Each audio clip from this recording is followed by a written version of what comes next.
and Miss Jody Santa Maria. And joining them, Miss Carmi Martin is also there, and Direk Irene Emma Villamor, and T-Hab Productions Executive Producer, Ted Javines. Tuwa sila sa sayaw.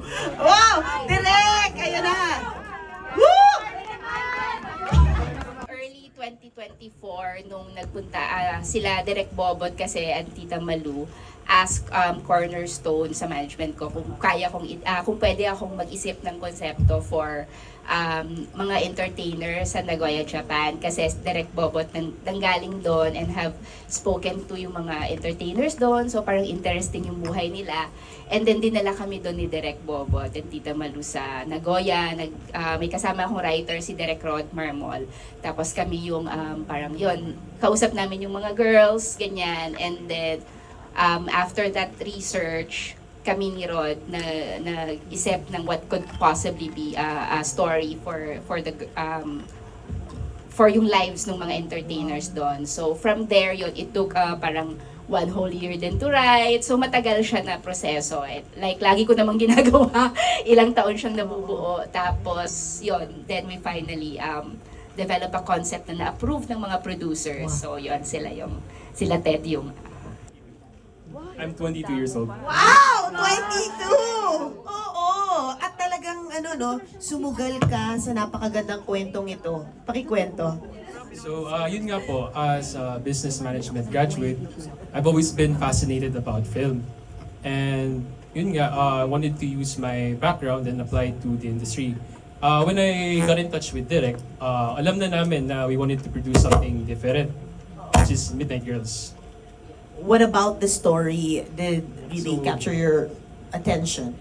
So we wanted to produce Midnight Girls kasi we wanted to explore the narratives nga on OFWs. And it is, at its core, a tribute to mothers, to sisters, and to friends who trade their identities nga and miss out on life's milestones to provide for the loved ones they have back at home. yun. Ano sila? Very eager sila na Nakakatuwa. kasi pang OFW, 'di ba? Correct. Tapos sila rin very parang relate, 'di ba? Marami tayong kakilalang ganun eh. Anybody na Pinoy ay may kamag-anak, kakilala, kaibigan na OFW. Direct inisip ko nga, nagulat ako, business management, Yes. di ba? We would think film graduate, but wow, congratulations. Thank you for, bringing in the business here for everybody. When it was first pitched to me, I actually, pitch pa lang. Sabi ko, kakaiba. It's something that I have never done before. And it's about time to really just bring out, diba, out there yung stories ng mga babae sa Japan. At hindi lamang yun eh. Maaaring sila yung naging subject ng pelikula. Pero kung titignan mo talaga sa mas malaking lente, tinatakal dito yung sakripisyo, yung sitwasyon ng mga OFWs natin sa iba't ibang parte ng bansa. And we really had to treat this story with so much respect kasi storya to ng buhay ng bawat Pilipino na nasa labas ng bansa natin. And we also wanted to humanize. Diba? Kasi sometimes merong mga stigma na kasama yung storya ng mga babae sa Japan. So, we really wanted to humanize them and makita na itong mga taong to ay may mga totoong pangarap. Itong mga taong to ay nagsasakripisyo. Hindi lamang para sa sarili, pero para sa mga mahal nila sa buhay. Wow. Paris? Paris? Paris. Hello po, Kanbanwa. Konnichiwa! Hello, konnichiwa. Yan. Hello, ayan. Ako naman po, isa siguro sa nakapagpa-oo agad sa akin sa project na to is yung ganda ng storya. Very honest, very raw. Na talagang yun talaga yung buhay ng ating mga entertainers sa Japan. At siguro po, this is something new for me kasi never pa yata ako nakagawa ng ganito. Excited ako nung syempre makakasama ko si Ate Jo, Jane and Loisa. So, ang lahat ng yon yung parang nakaka-challenge. Tapos ni Hongo pa.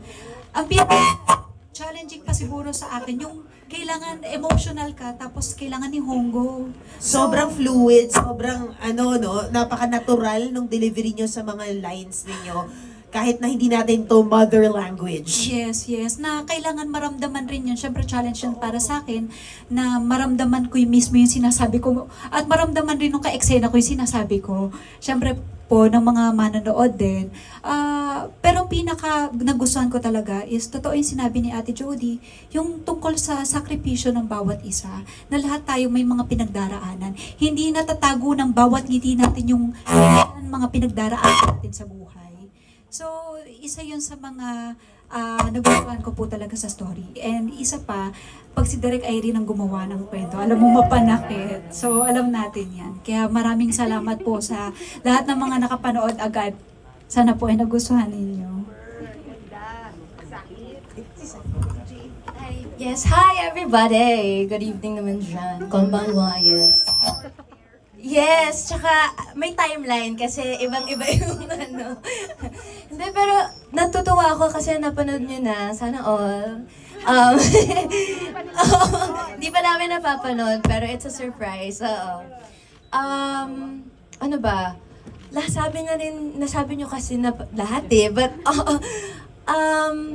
syempre gusto ko maging part nito. Unang-una gusto ko makawork si Direk Irene. Gustong-gusto ko makawork ulit si Ate Jody. It's a new experience to be working with Sanya. Si Loisa din, medyo kami, parang reunion, sort of. So, I was really looking forward to doing this project. And alam ko rin how much responsibility we have na sa amin na ibigay itong kwento na to at kami yung mga boses nila para ikwento yung mga kwento nila na pinagkatiwala nila sa amin. So, ayun.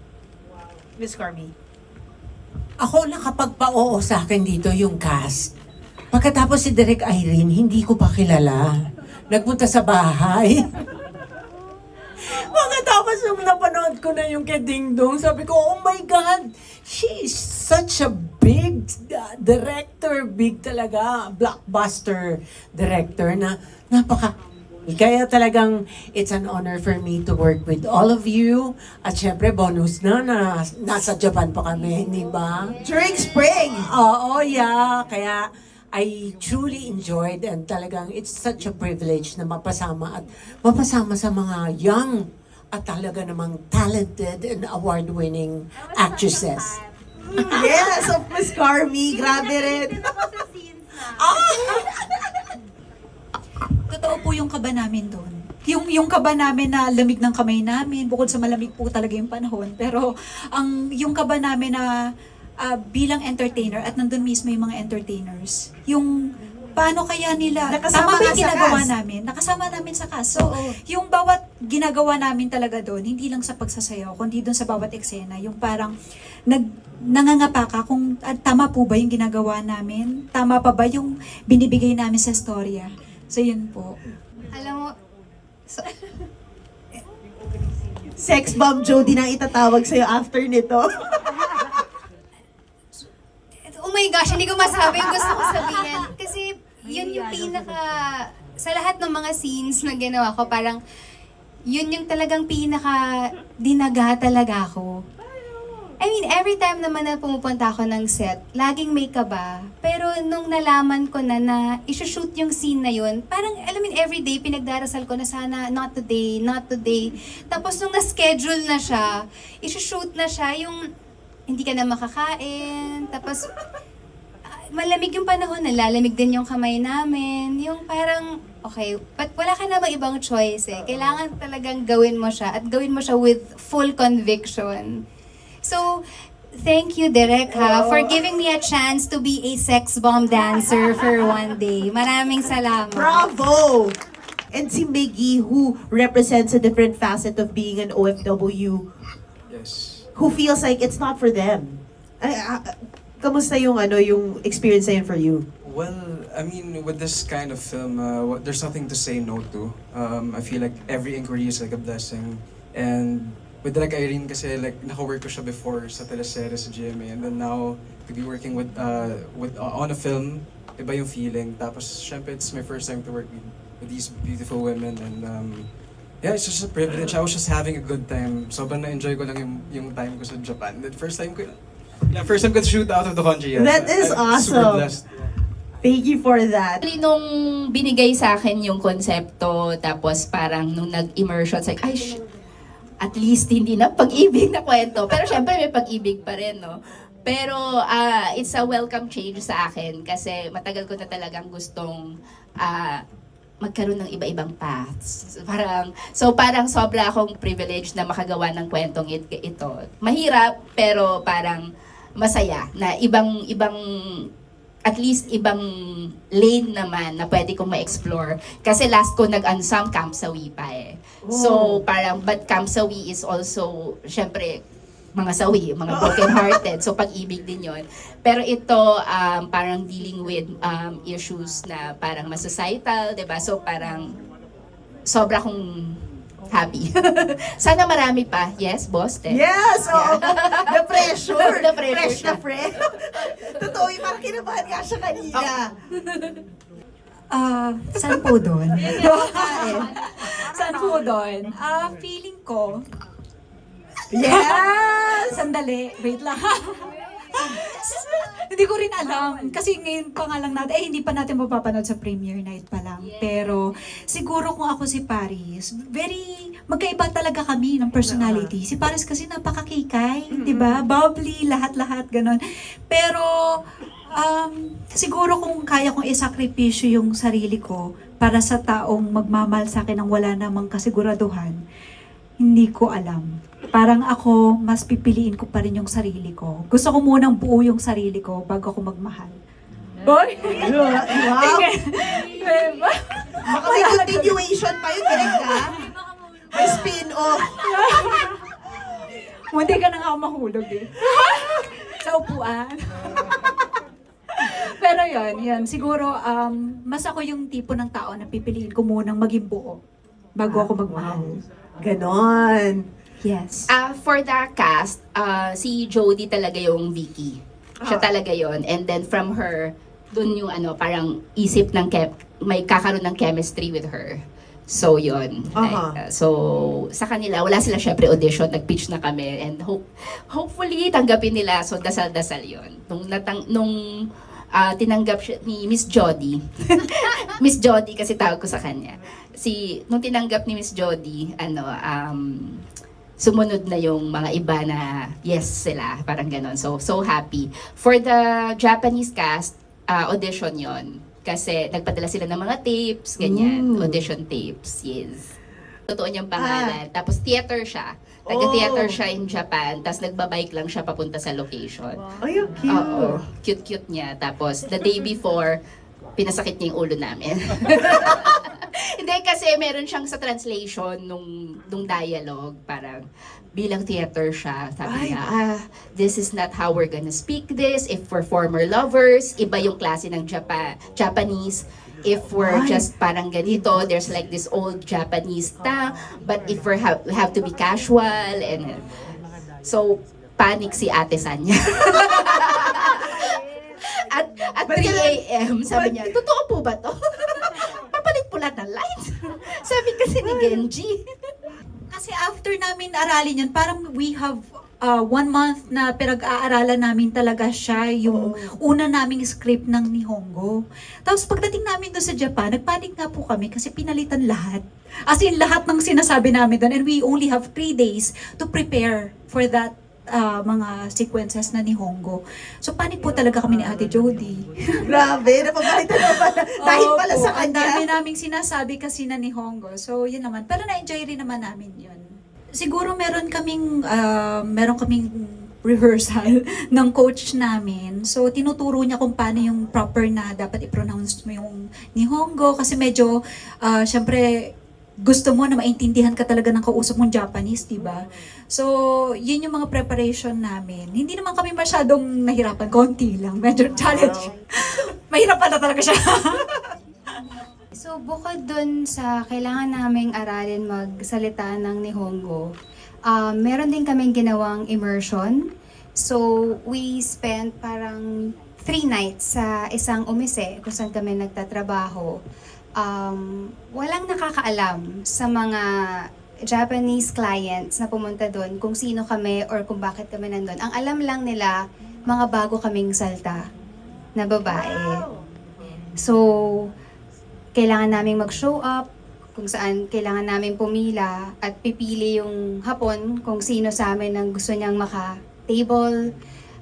May part din doon na i-entertain mo talaga sila. Kaya lang ang thick lang talaga ng language barrier. Pero hindi naman kami pinabayaan ng mga mama namin doon. In-assist talaga nila kami. And then, bukod doon, kung ano yung ipapagawa nila, kung sinabi nilang kumanta ka, kakanta ka. Kung papasayawin ka nila, sumayaw ka.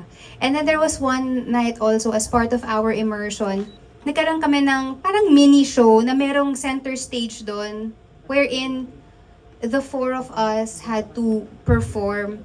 And then, doon naman na-experience na yung mga chopsticks, sinisingit nila. Kasi, yun yung parang tip. Lapad yung... Tapos, ayun, dahil doon sa immersion namin, nagpapasalamat din ako doon dahil 1 month akong hindi gumastos para may pambili ako ng mga kape, ganyan.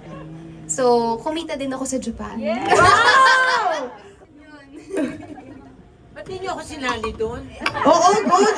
Miss Carmi, please Ba't add hindi ako on. sinama doon sa gabing yun? Yung sa immersion, wala si Miss Carmi. Wala, kasi Oo. dapat ako yung mamasang, di ba? Si Mama Chari. Ay, yung immersion. Siyempre, una, meron akong sariling idea ni research. Kasi doon sa line, di ba parang parating bumabalik siya na, dancer ako noon, ganito, ganyan. So, talagang nag-research ako ng look, everything. Nag-prepare ako until nagpunta nga si Direk Irene and the stylist sa bahay.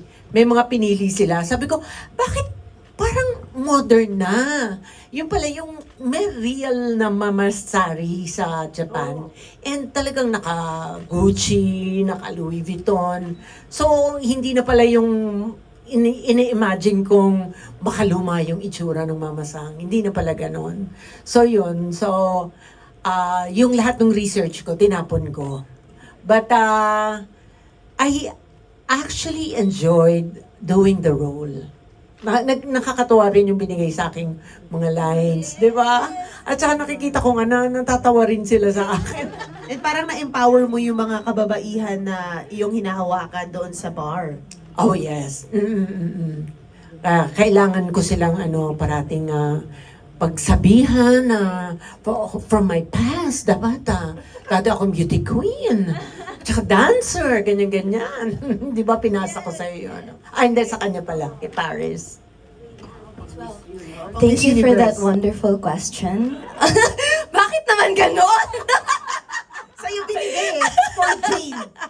Hindi, realities, yun naman talaga yun eh. Unang-una nakilala, na-meet namin sila, nakasama namin sila, nakita namin yung daily life nila doon, ano ba yung mga routine nila, paano ba sila nagsusurvive, anong mga ginagawa nila to pass the time, or how do they prepare for work. So, yun yung reality ng everyday life nila, yun ang na-discover ko doon. And yung contrast din, I think, nung pag nasa Omisi ka, ang ingay-ingay, ang daming sounds, ang daming music, may drinks, ganyan, daming chikahan. Tapos pag uuwi ka na dun sa accommodation, yung biglang ang tahimik. Tapos mararamdaman mo na lang na, ito, ganito yung nafe-feel niya siguro times 10, times 20, kasi they're there longer. And they're doing it for a lot of reasons, their families na nasa Pilipinas pa, or for themselves, yung mga gusto nilang ma-achieve in life. So, nakaka-proud, kaya nga sabi ko yung responsibility na kami yung magkukwento nun, and nasa amin yung responsibility, yung voice nila nasa amin. So, yun lang. And thank you. Yeah, very well said. Pinaka nahirapan. Siguro yung mga sige, ibaano ko na lang kay Saki na lang. Kasi ang dami ko ring group na gusto ko sabihin, pero yung part na kinikilala na ni Saki yung sarili niya and yung journey niya na yon. Siguro kasi gusto ko siyang mabigyan ng justice and gusto ko tama yung pagkakagawa and malinaw and maintindihan.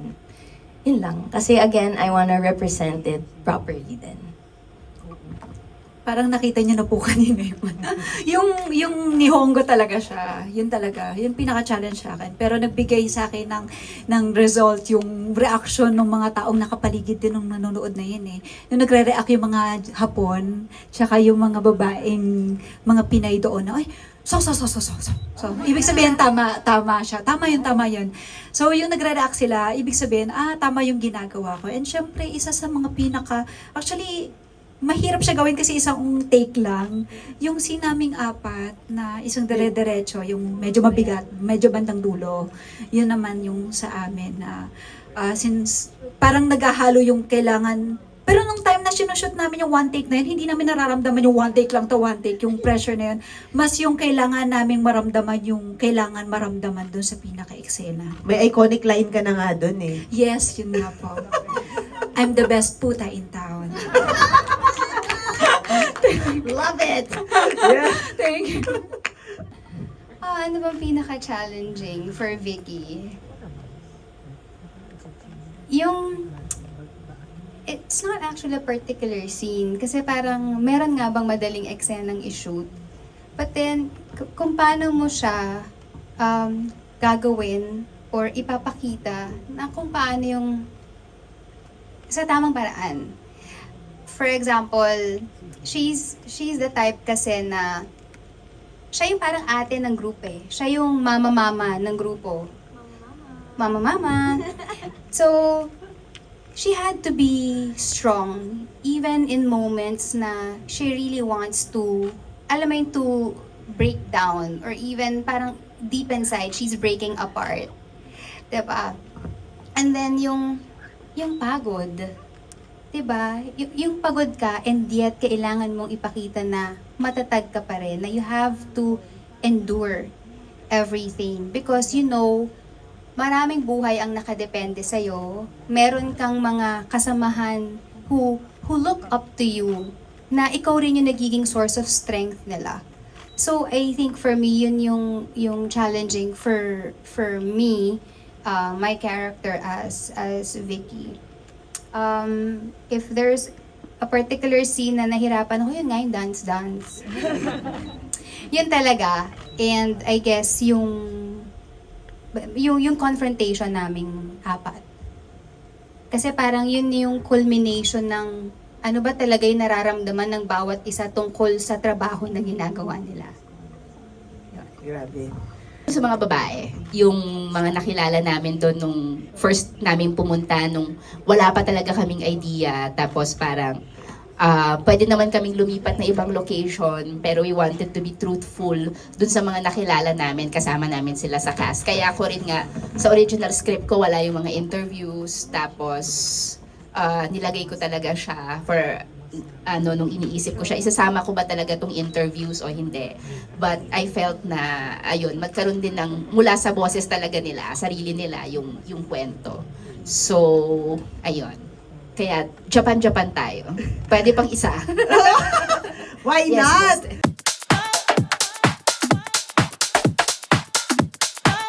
Sabay... PKB, lalaban ka pa rin? Ha? Wait. Paglaban, ibig sabihin push pa rin. Oo, pwede kayo sabay-sabay sumagot. Tapos explain nyo na lang. Hindi nag-isip. Oo nga eh, lalaban ka pa rin, Oo Jay. naman, kasi kung kaya kong mag-give, ako mag-give. Kung kaya niya mag-give, Ay, wow. diba? Oo, pwede kayo daw mag-L at bawi. Ayan. So, yun yung explanation. Yung iba parang ayaw eh, bawi. Bawi din kami. Para lahat kami nagtaka, bakit ka lalaban? Hindi, Ay, depende. laban? Kung first date, siguro kung sino nag-aya, di ba? Oo. Ito na nga, o yan. Kapag first date, di ba sino nag-aya? Siya yung magbabayad. Pero kung nagde-date naman na talaga kayo, kung sino yung ako muna this time, o siya naman next, siya naman yung bigayan, give and take. Kasi it takes two to tango. Okay, thank you, bye. Oh, o Direk Irene. Ang galante na pala ni Direk. Kaya ko namang magbayad for myself. So, Yeah! Pero, okay naman yun. May kukunin din naman ako sa kanya. Pagsapit ng Midnight Girls! Midnight Girls, May 13 po. Yes!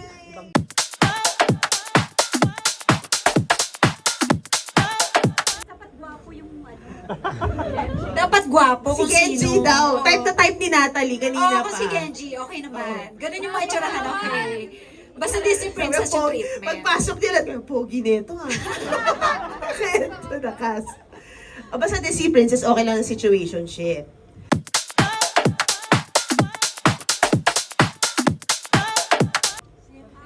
Same Actually, ako pros. nagbawi ako eh. Mas binibigay ko na lang sa best Ay, friend. correct. Madami kasi nakapila. Yes! Ganun talaga pag confident. I love it. At eto naman, watching alone at the cinema. Laban o bawi? Laban! Watching with friends at the cinema. Mas laban. Super laban! And last but not the least, Japan solo trip! Super duper mega over laban! And yan. And thank you so much. Palakpakan naman natin ang cast, director, producer ng Midnight Girls. Maghahandog lang tayo syempre ng pabulaklak sa kanila.